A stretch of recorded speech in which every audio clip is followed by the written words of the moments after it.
She was pregnant when she died. That fact is not in dispute. It appears in official records. It is confirmed by medical reports. It is the first truth investigators established. The second truth is just as clear. She was on her honeymoon, not a vacation with friends, not a solo trip. A honeymoon meant to mark the beginning of a shared life, a future already forming inside her body. The third truth is the one that changes everything. She never came back. There was no return flight taken, no message sent explaining a delay, no farewell, just silence where a voice was expected. Her name was Isabella Hellmann. Before she became the center of an investigation, she was known for quieter things. She was described as thoughtful, careful with her words, close to her family, someone who planned ahead, especially now, with a child on the way. Pregnancy had shifted the way she spoke about the future. Friends noticed it. Family heard it in her voice. There were plans, appointments already scheduled, clothes folded and set aside for months that had not arrived yet. Isabella believed she was stepping into a new chapter. Marriage, motherhood, stability. The trip was supposed to be brief. A pause before responsibility took over. A chance to celebrate before routines and sleepless nights replaced spontaneity. That is what the people closest to her believed. The last confirmed contact with Isabella was unremarkable. No distress in her tone. No warning hidden in her words. Nothing that suggested what would follow. And then the contact stopped. At first, the silence did not alarm anyone. Travel can interrupt communication. Time zones distort expectations. People assume delays. But time continued to pass. Hours became a day. A day stretched longer than it should have. Family members began retracing the timeline. Messages were reread. Call logs were checked. There was nothing new, only what was missing. This was the first moment when concern shifted into something else. Investigators would later describe this phase as critical, not because of what was known, but because of what could not be explained. A pregnant woman on her honeymoon does not simply disappear. That assumption guided the early questions. Where had she last been seen? Who was the last person with her? What plans had been made for the next day? The answers did not align cleanly. Statements conflicted with records. Timelines failed to overlap. Small details refused to settle into place. This is where the story begins to fracture. Because the same trip that symbolized celebration also became the boundary line between before and after, between expectation and outcome. There is a moment in every investigation when the focus changes, when concern gives way to certainty, when authorities stop asking, "Where is she?" and begin asking what happened to her. In Isabella Hellmann's case, that moment arrived quietly. No announcement, no immediate public alarm, just a growing awareness that the circumstances no longer made sense. The pregnancy mattered. It shaped timelines. It affected physical capability. It limited certain possibilities while emphasizing others. It also raised a question investigators could not ignore. Why would a woman, expecting a child, willingly vanish during a honeymoon? That question lingered unanswered as the inquiry moved forward. And it would not remain theoretical for long, because what investigators would eventually confirm was not just that Isabella was gone, but that something irreversible had taken place. The honeymoon did not end with a return flight. It ended with an investigation that crossed borders, examined private moments, and forced a public reckoning with a relationship that, from the outside, appeared intact. Isabella did not leave behind a confession. She did not leave behind instructions. What remains are records, testimony, and evidence assembled after she could no longer speak for herself. And that leaves one question still unresolved at this point in the story. How does a honeymoon turn into a murder investigation? Before Isabella Hellmann became a name in police files, she was known in simpler ways. She was a daughter before anything else.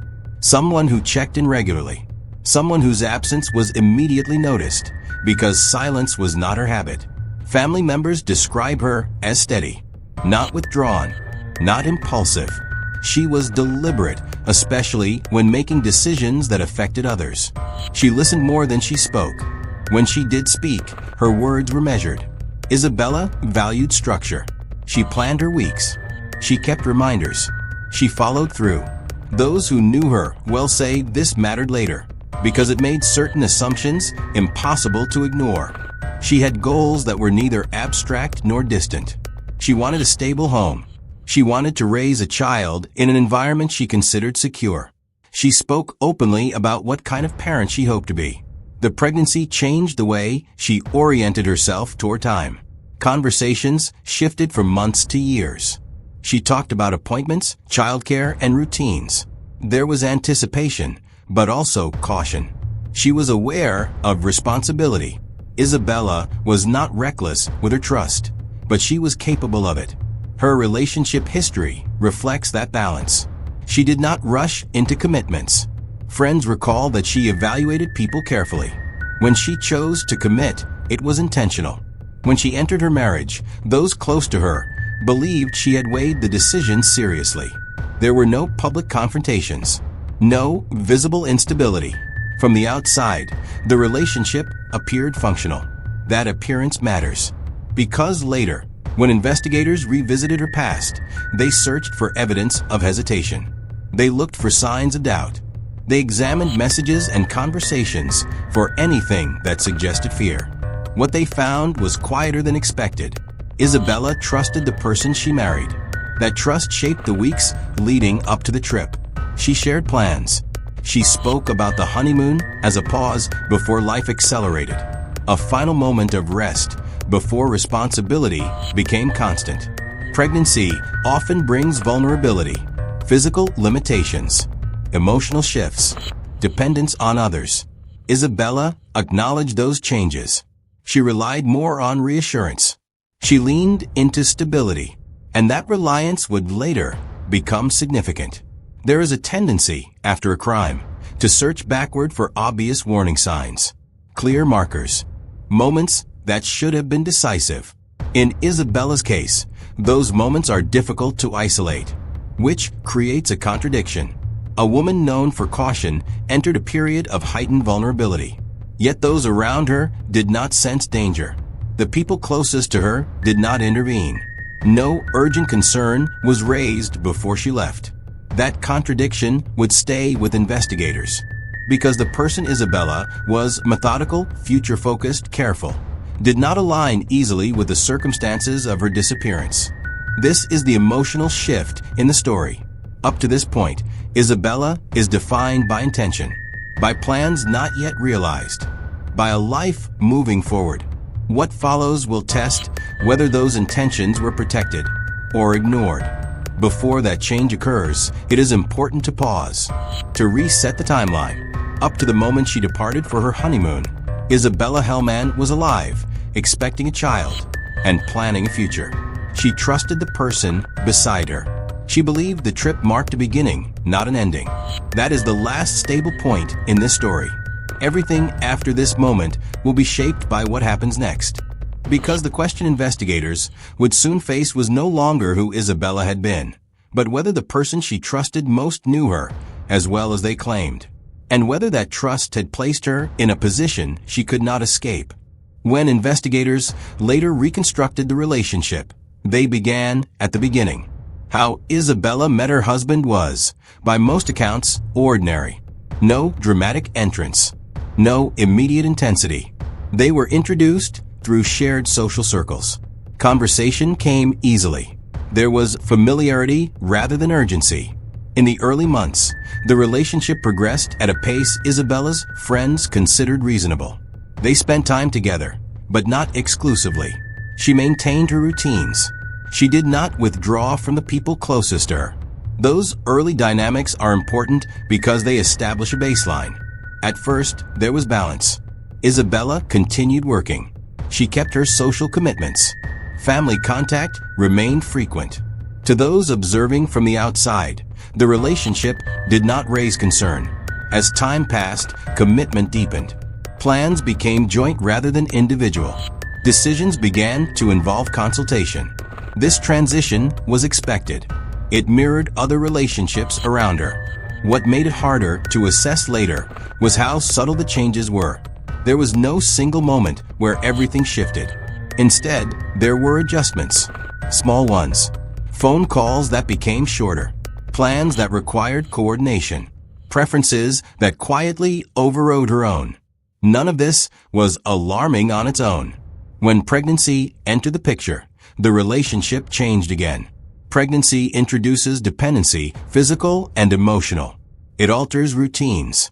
It redistributes power in ways that are not always visible. Isabella spoke about exhaustion, about needing support, about relying more heavily on her partner for logistics. Friends noticed that she deferred more often, not dramatically, just enough to register in hindsight. Family members would later describe her as more reserved, still present, but slightly guarded, still engaged, but less forthcoming. This is where the record begins to fracture. Some friends recall moments of reassurance. Others remember comments that suggested monitoring, questions about where she was going, who she would see. Nothing overt, nothing that could be clearly labeled at the time. Financial matters also shifted.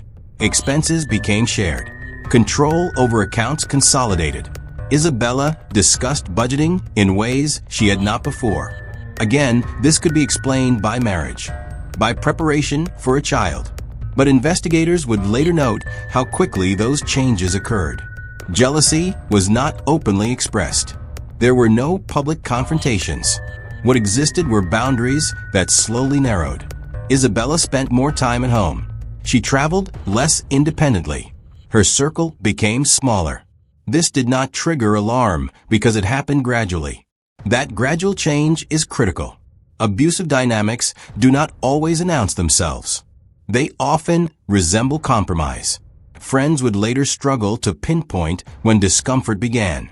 Some recalled moments of unease they dismissed. Others remembered conversations that felt unfinished. One friend noted that Isabella began checking in before making decisions she once made freely. A family member remembered her hesitating before answering certain questions. These details gained weight only after her disappearance. At the time, they were not framed as warning signs. There is a psychological tension here that investigators would later confront.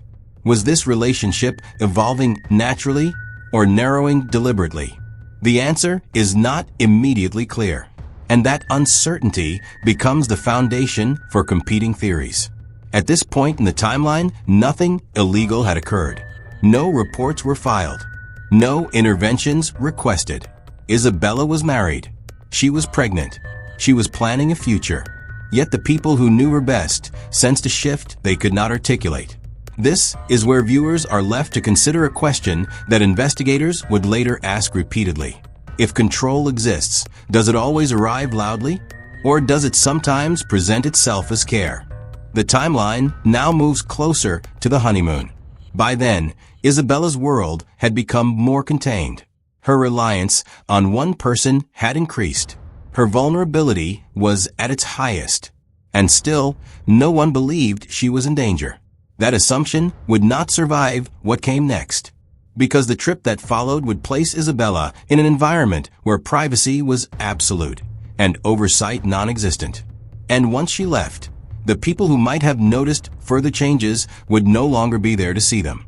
This is the last phase before isolation becomes complete. And it is here, just before departure, that the relationship stops being a personal matter and begins intersecting with an investigation that would later ask whether these early signs were overlooked, minimized, or misunderstood. The audience is left with a developing contradiction. A woman known for caution had placed her trust fully in one person. A relationship that appeared stable contained subtle constraints. And a pregnancy had intensified dependence at the precise moment independence mattered most. The story has not yet reached violence, but the conditions surrounding Isabella are no longer neutral. The honeymoon was planned with care, not extravagance, but intention. It was scheduled after the wedding, timed around medical appointments and early pregnancy milestones. Isabella wanted to travel while she still felt capable. She discussed comfort. She discussed rest. This was not an impulsive decision. The destination mattered to her.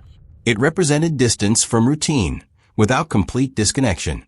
A place where she believed she could relax without risk. To those she spoke with, the trip sounded restorative. A pause before life narrowed around responsibility. There was no sense of urgency in her planning. No attempt to escape. No desire to vanish. Tickets were booked in advance. Accommodation confirmed. Schedules shared. Family members were aware of where she would be. They expected updates. Isabella had always provided them. In the days before departure, her communications remained consistent. She discussed packing. She mentioned minor discomfort related to the pregnancy. She spoke about returning home rested. Nothing suggested finality. The last conversation with her family was brief but ordinary. She said she would call when they arrived. She said everything was fine. Those words would later be replayed in memory. During travel, contact became less frequent. At first, this did not stand out. Flights disrupt routine. Arrival brings fatigue. But there were changes. Messages were shorter than usual. Details were missing. Responses arrived later than expected. Friends noticed the difference, but did not question it. They assumed rest. They assumed privacy. There is an emotional shift here, subtle, but significant. Isabella, who once filled conversations with specifics, now spoke in generalities. When asked how she felt, the answers were brief. When asked about the location, she offered little description. It was not alarming. It was simply different. One message, sent after arrival, confirmed they had reached their destination safely. There was no photograph attached. No follow-up comment. This absence of detail would later matter. As the days progressed, communication slowed further. Family members debated whether to reach out again. They did not want to intrude. They did not want to disrupt what they believed was a private celebration. This hesitation would later be questioned. Travel records confirmed their movements.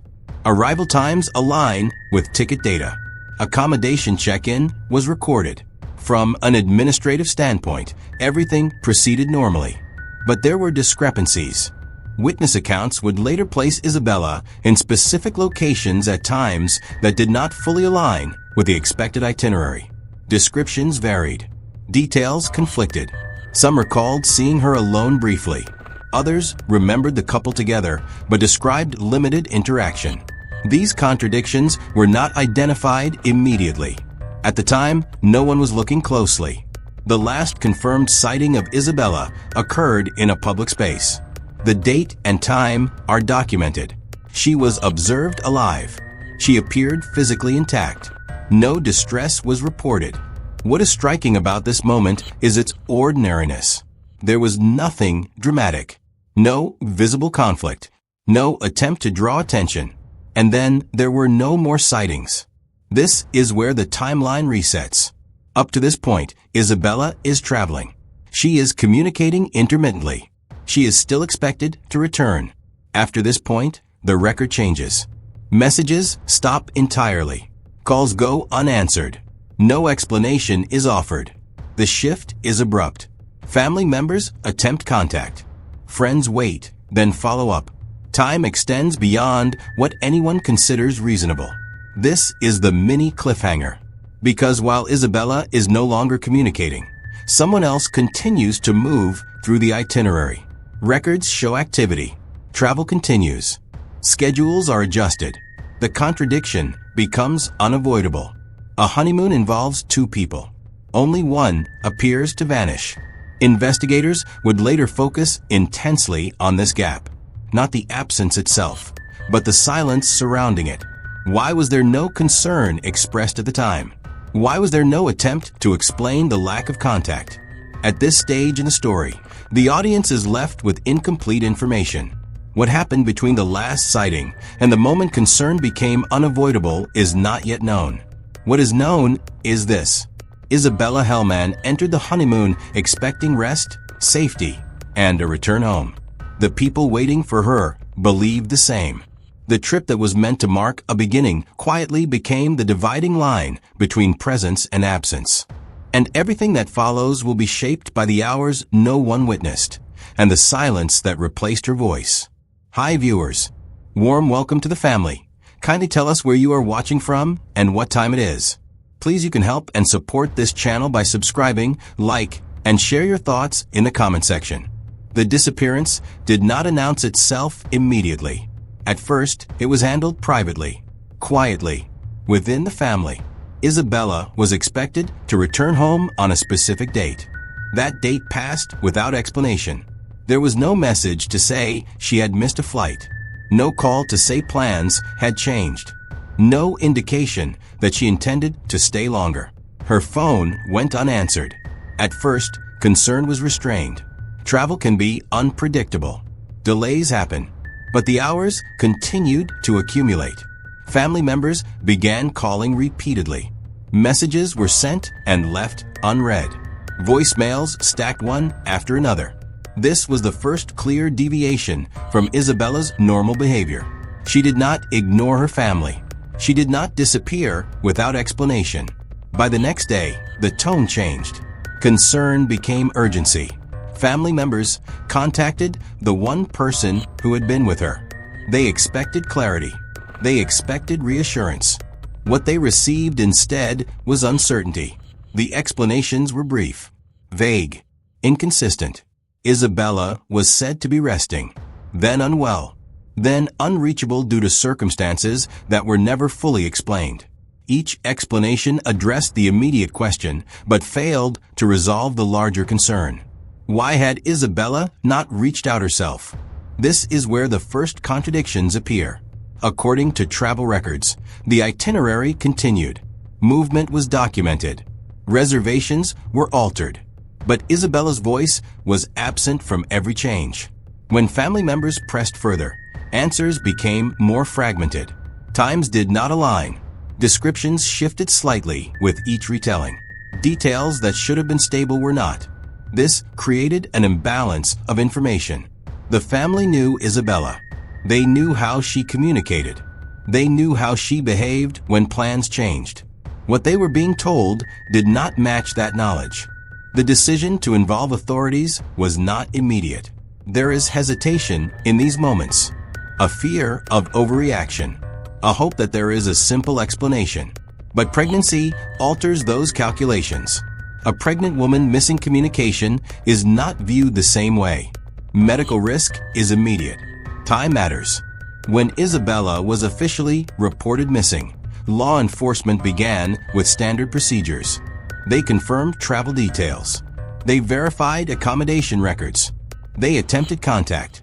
At this stage, the case was treated as a welfare check, not a criminal investigation. This distinction is important. Early assumptions shape early actions. Officers documented statements. They logged timelines. They requested cooperation. The initial account provided by the person traveling with Isabella described confusion rather than concern. A delay, a misunderstanding. But as officers compared statements to records, inconsistencies emerged. Times did not align with location data. Movements described verbally conflicted with digital evidence. These discrepancies were small, but they accumulated. Investigators asked the same questions more than once. They listened for changes. They noted revisions. Meanwhile, the family's anxiety intensified. They were no longer searching for reassurance. They were searching for truth. This is where the audience now holds more certainty than the authorities. Viewers have seen the gradual isolation, the narrowing of communication, the abrupt silence. Law enforcement at this point is still assembling fragments. The shift occurs quietly. There is no announcement, no formal declaration, just a change in tone. Officers stop asking when Isabella will return.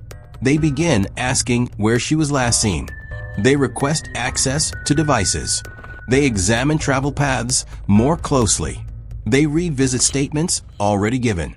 Suspicion does not arrive suddenly. It settles in. One detail, in particular, alters the direction of the inquiry. An explanation that had been offered early no longer holds when matched against independent data. This contradiction cannot be smoothed over. From this point forward, the disappearance is no longer treated as voluntary. It is treated as unexplained. And unexplained, in cases involving pregnancy, becomes urgent. The family is informed that the focus has shifted. They are told the investigation is ongoing. They are told to wait. Waiting becomes the hardest part. Hours stretch without updates. Every call brings expectation. Every silence feels heavier than the last. This is the moment when hope begins to fracture. Not collapse, but strain. Because while Isabella remains missing, one fact is now unavoidable. Someone knows more than they are saying. And as investigators continue to narrow the timeline, the gap between what is claimed and what can be verified grows too wide to ignore. The disappearance has reached a point where neutrality is no longer possible. And the next step in the investigation will determine whether Isabella can still be found, or whether the case has already crossed a boundary from which there is no return. The confirmation arrived without ceremony. No dramatic announcement. No public spectacle. It came through procedure. Search efforts expanded as investigators recalibrated their assumptions. Areas connected to the travel route were prioritized. Locations that had once seemed peripheral were reconsidered. This adjustment was not based on intuition. It followed evidence. Records placed Isabella in a limited number of environments after her last confirmed sighting. Those environments were now treated as focal points. The discovery occurred during a methodical search. The location was not remote in the way people imagine when they think of disappearance.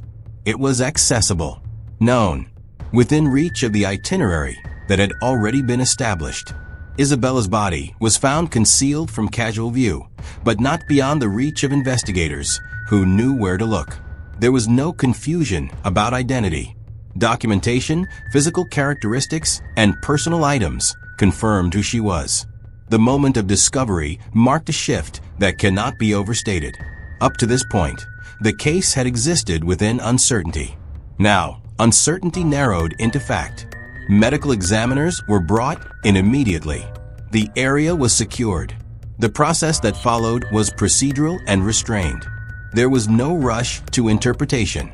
Cause of death was determined through examination. Details were recorded carefully. Language remained precise. The findings confirmed that Isabella's death was the result of intentional harm. No further description is required to understand the significance of that conclusion. Equally important was what the examination confirmed next. Isabella was pregnant at the time of her death. This was not inferred. It was medically verified. The pregnancy was consistent with prior medical records. The timeline aligned. This confirmation reframed every aspect of the investigation. It altered the legal context. It expanded the scope of the case. It intensified the urgency of accountability. Forensic analysis provided additional clarity. There were no indicators of prolonged struggle at the site where she was found. This suggested movement. It suggested planning. The condition of the scene indicated that the location was not where her life ended, but where it was concealed. This distinction matters. It implies intent beyond impulse. It implies time. Investigators began reconstructing the sequence backward, from the site of discovery to the last confirmed sighting, from physical evidence to digital records. Each step reduced the range of possible explanations. There were no signs that Isabella had left voluntarily. No evidence supported an accident. The immediate investigative conclusion was clear. This was a homicide. With that determination, earlier contradictions took on new meaning. Inconsistent statements were no longer minor discrepancies. They were potential indicators. Timelines that failed to align were now examined as deliberate alterations rather than mistakes. The focus narrowed. Law enforcement informed the family with restraint. Details were limited. Certainty was emphasized over speculation. For the family, the confirmation marked the end of one form of waiting and the beginning of another. There would be no return. No explanation from Isabella herself. Only findings. Only records. For investigators, the path forward was defined. They now knew what had happened. The remaining question was how, and by whom. The pregnancy remained central to that question. It influenced motive considerations. It affected legal classification. It shaped prosecutorial strategy. Nothing about Isabella's condition was treated as incidental. From this point forward, every piece of evidence would be measured against a single standard. Does it account for her death and for the loss of a child she was carrying? This is the emotional peak of the story, though it is not marked by excess. There is no need for emphasis beyond the facts themselves. A woman who left for a honeymoon, expecting to return home, was found dead. She was pregnant. Her death was intentional. Those facts do not require embellishment. They require answers. Once the death was confirmed, the investigation narrowed with discipline. The number of people who could account for Isabella's final hours was small. The number of people who had continuous access to her was smaller still. One person stood at the center of every timeline. The man who had traveled with her. The man who had shared her accommodation. The man who had spoken on her behalf when she could not be reached. He became the prime suspect not because of assumption, but because of proximity. Investigators began with behavior. They reviewed his actions before the disappearance, during the period of silence, and after concern was raised. They examined what he did and what he did not do. One pattern drew early attention. There was no documented urgency to locate Isabella during the initial period when her absence became noticeable. No immediate report.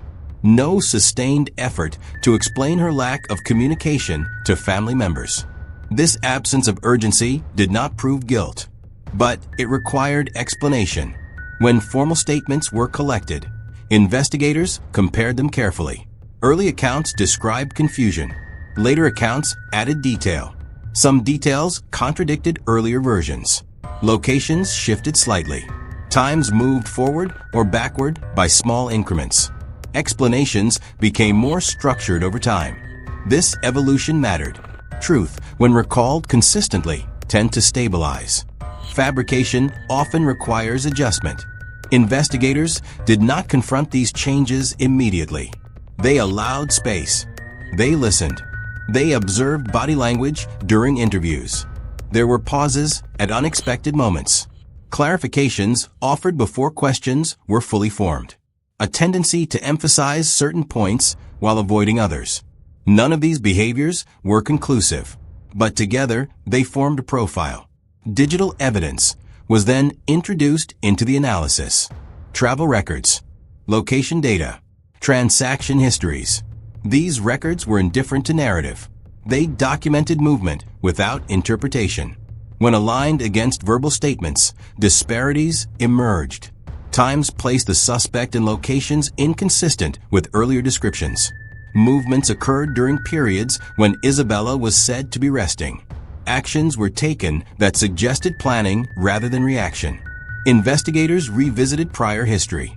There were no convictions for violent crime. No public record of abuse.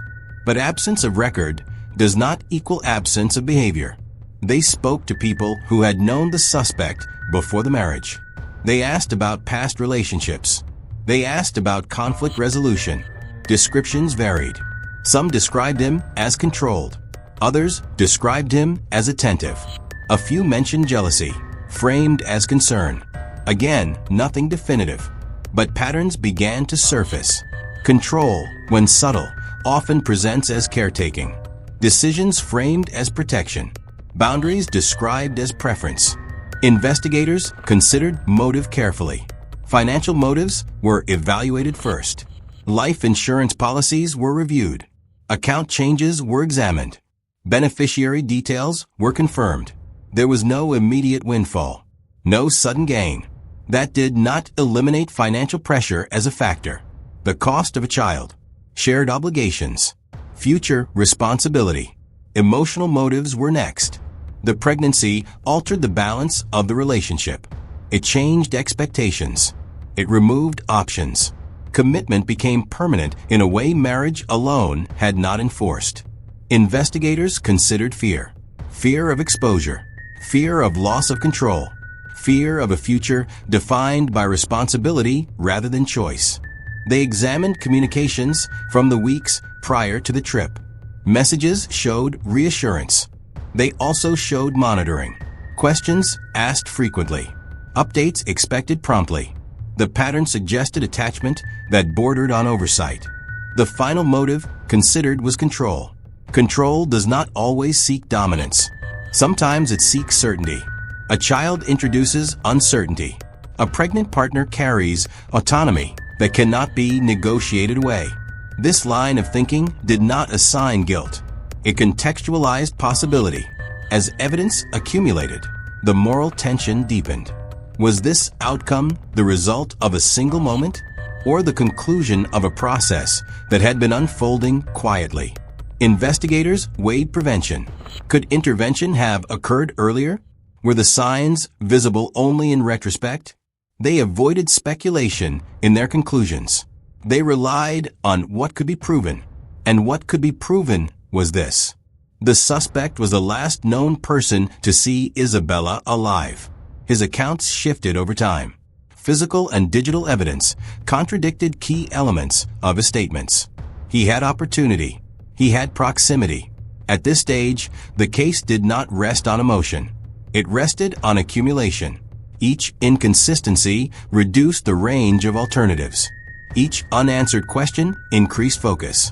The audience is left with an uncomfortable realization. If the warning signs were subtle, then certainty arrives only after loss.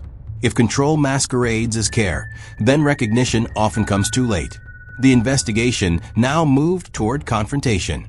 Not accusation, but challenge. With a prime suspect identified, the investigation entered its most deliberate phase. This was no longer about possibility. It was about confirmation.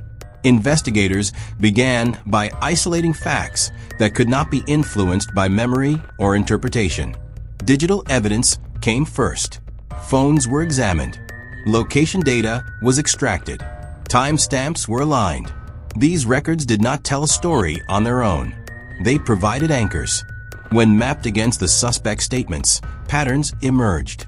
His phone showed movement during periods when he claimed to be stationary.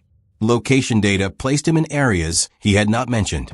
There were intervals of activity during times he said he was asleep.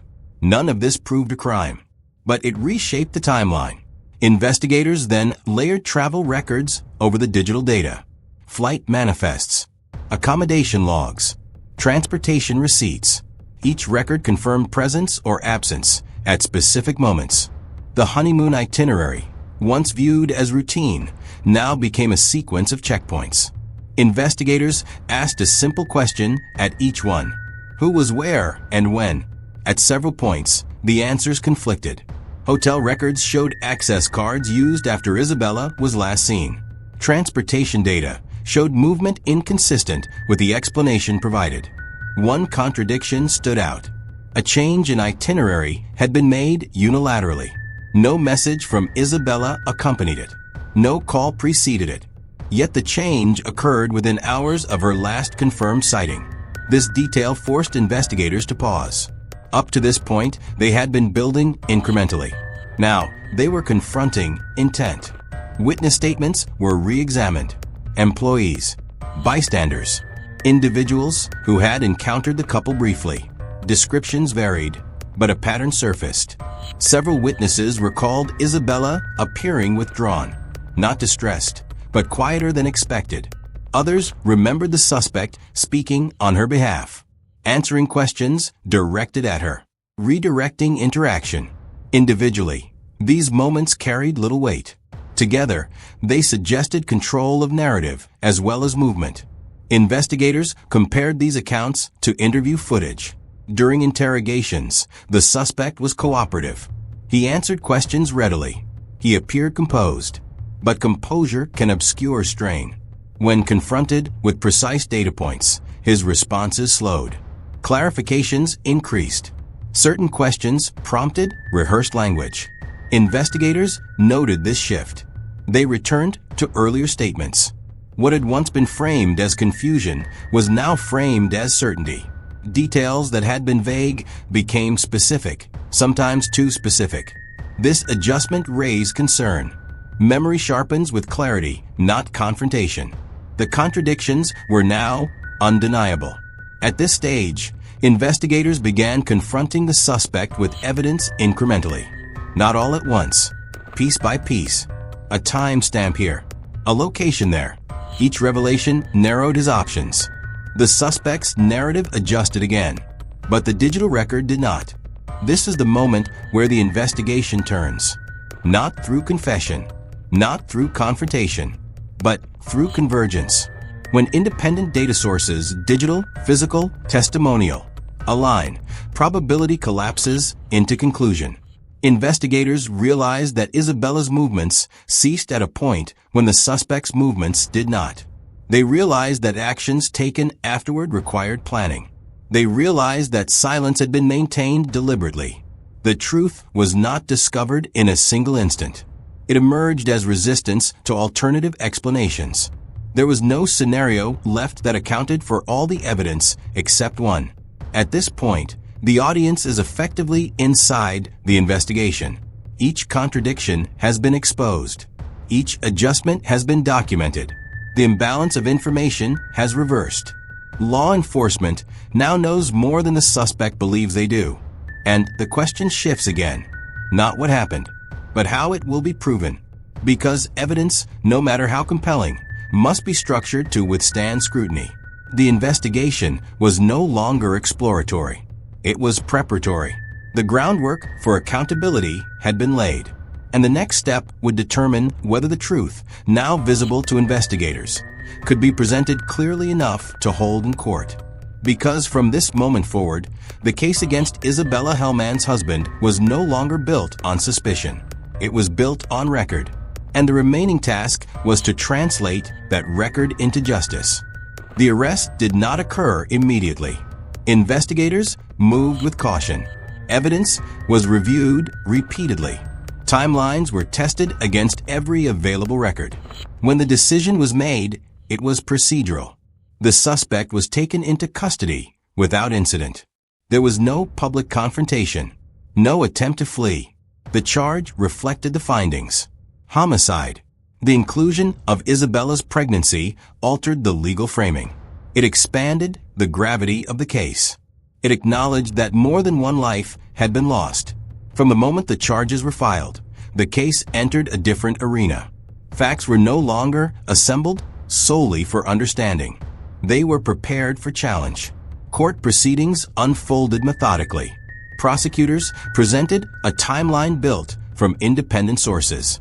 Digital records, travel documentation, witness testimony. Each piece reinforced the same conclusion. Isabella did not disappear. She was killed. The defense focused on doubt. They questioned interpretation. They challenged motive. They highlighted the absence of direct witnesses. This strategy was expected, but the prosecution did not rely on a single moment or statement. They relied on accumulation. They showed how explanations shifted, how silence followed key events, how actions taken after Isabella's disappearance required forethought. They emphasized what Isabella could not explain herself. The pregnancy was central throughout the proceedings. Medical testimony confirmed timelines. Experts explained vulnerability. The court was asked to consider responsibility alongside intent. Family members attended quietly. They did not seek attention. They listened. For them, the trial was not about persuasion. It was about record. They wanted Isabella's life described accurately. They wanted her absence acknowledged. The verdict, when it came, was delivered without embellishment. Guilty. The courtroom reaction was restrained. There was no celebration, no relief that erased loss. Justice, in this context, did not restore what had been taken. It established accountability. Sentencing followed established guidelines. The court addressed the severity of the crime, the permanence of the outcome. The legal process concluded, but the aftermath did not. Public reaction unfolded unevenly. Some expressed shock. Others focused on warning signs they believed had been overlooked. Discussions centered on vulnerability, control, and the risks faced by pregnant women. The case became a reference point, not as spectacle, but as example. Isabella's family released a statement after the trial. It was brief. They spoke of grief that remained unchanged by the verdict. They acknowledged the court's decision. They asked for privacy. They described Isabella not as a case, but as a person, a daughter, a woman who planned a future, a mother who never had the chance to hold her child. There were no calls for vengeance, only recognition. In the months that followed, attention faded. Cases move on. Public focus shifts. But for those closest to Isabella, time did not resolve absence. The legal system had reached its conclusion. The emotional reality had not. This is the final distinction the case leaves behind. Justice can determine responsibility. It cannot restore trust. It cannot reverse expectation. Isabella Hellmann left for a honeymoon believing she would return home. She did not. What remains is a record of how that belief was violated, and how, through evidence and persistence, the truth was brought forward. The story does not end with closure. It ends with acknowledgement, and with a question that extends beyond this case, into others that unfold quietly, often unnoticed, until it is too late. What responsibility do we carry to recognize vulnerability before it becomes irreversible? Even after the trial, even after the verdict, the story of Isabella Hellmann does not end with the courtroom. It extends into reflection, into lessons that are uncomfortable but necessary. Domestic violence often hides in subtle patterns. Control, isolation, and constant monitoring may appear innocuous at first. A partner who insists on knowing every movement, or who gradually shifts decision-making from 2 to 1, can be misinterpreted as care. But these are signals, warnings that, when combined with other factors, indicate serious risk. Pregnancy intensifies vulnerability. Across countries and demographics, homicide during pregnancy or within the early months of motherhood is tragically more common than most realize. While the statistics do not define individual cases, they reveal a pattern. Pregnant women are at elevated risk from partners, especially when dependency and secrecy converge. Isabella's death aligns with this difficult reality, a reminder of how fragile safety can be when trust is misplaced. Systems designed to protect often fail quietly. Initial law enforcement assessments, while procedural, cannot always anticipate danger in real time. Family and friends, too, are limited by distance and assumption. Early warning signs may be overlooked, dismissed, or rationalized. The tragedy of this case is partly the failure to act, or the inability to see what was quietly unfolding until it was irreversible. Yet, even in the grief, there is legacy. Isabella was more than a headline. She was deliberate, thoughtful, future-oriented. Her plans, though unfulfilled, reflect a life lived with intention and care. Her absence leaves gaps that cannot be replaced, but her story serves as a caution and a reminder that vigilance, empathy, and attention matter in ways that can save lives. There are unresolved questions. What would have happened if communication had been clearer? If someone had pressed harder when small contradictions first appeared? Could intervention have prevented the worst outcome? Or was the trajectory set long before the honeymoon began? The answers may never come. Yet they linger, pressing us to consider responsibility, both personal and societal. Isabella Hellmann's story is measured in loss, but it is also a record of the consequences of control, the vulnerability of trust, and the human cost of silence. And as her family reflects, and as society learns, one truth endures. A life once full of hope can vanish in an instant, and the echo of that absence will never be quiet. Her story remains, and we must carry it with awareness, if only to honor what was taken, and to prevent it from happening again. Hi viewers, kindly support this channel by subscribing, like and share for true crime stories like this. Also share your thought in the comment section. Thank you.